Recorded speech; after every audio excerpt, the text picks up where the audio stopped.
was sitting in session the other day, Yeah. and this client got really, really upset with me. Uh-huh. They made this statement that, you never tell me that I'm doing well. You never tell me you're proud of me. It's never enough. I feel like I can't get your approval. And they got really angry, you know? Oh my gosh. And I'm sitting in my chair and I'm like, what the hell? And so I kind of had to go through this thing in my head where I was like, okay, do I tell them why we don't do that?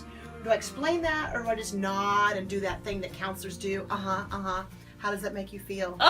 Okay, I don't really do that, but you know, that's the expectation, right? Right. So I decided to just kind of get authentic, and I told her, I said, well, you know, part of the reason why we don't open up about that and give a lot of that positive praise, yeah, is because that they could potentially become dependent on that. You know, working with teenagers, one of the things I've learned early on is that when they start doing really well in counseling, they will typically start to not tell you them when they slip back, because they want your approval. They want you to like them.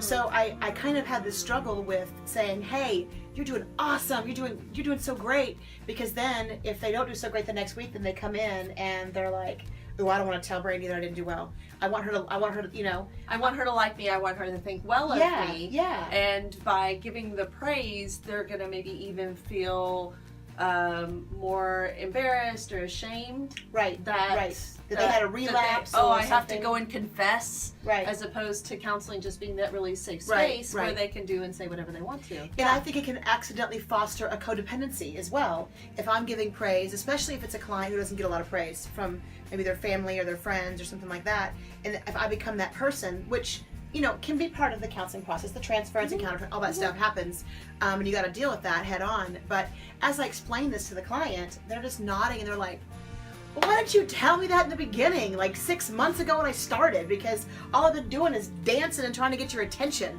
And I thought, and they actually said to me, you should do a video on this and explain that, because it just looks like you're an insensitive bitch. Fair. That's fair. So I have a similar kind of situation too that I can think of, where we have clients that come in and they're like, well, what do I do? And where's the map? Yes, and I'm saying, well, what do you think your options are? What feels better for you? Let's walk down these roads and see which one you like. Tell me. I need you to tell me. They just want you to tell them. You have the education. Just tell me what to do. But I haven't lived in your life. I haven't walked in your shoes. I don't have the right to tell you what to do. When you mentioned dependency, yes, then I think in telling people what they should do or what they need to do or what the right thing to do is, it kind of implies it kind of implies that they don't have the ability to do that themselves. Right.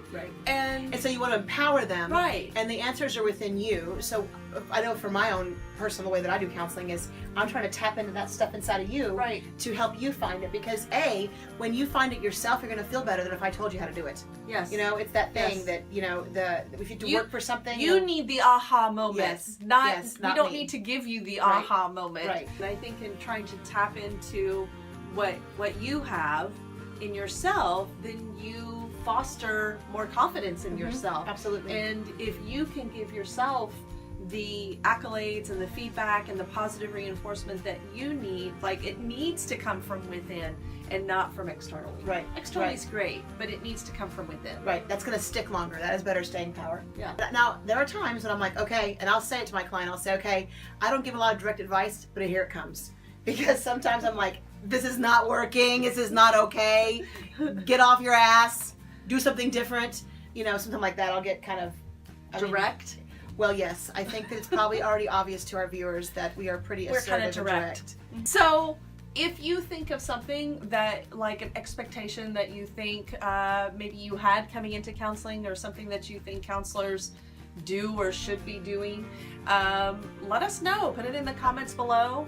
Or contact us with any questions. I don't mind. We don't even have to. We can just respond to you with answers. Yeah, this is what it's like. You know, don't be afraid or to ask those questions of us, because we will freely give the answers. Anyway, all right. So like up the video. Like the video. Share it if you like it, and click on something and click on the thumbs up. Oh yeah. Yeah. in the Subscribe. Subscribe. Yes, please subscribe. And we will see y'all next time. Bye. Bye.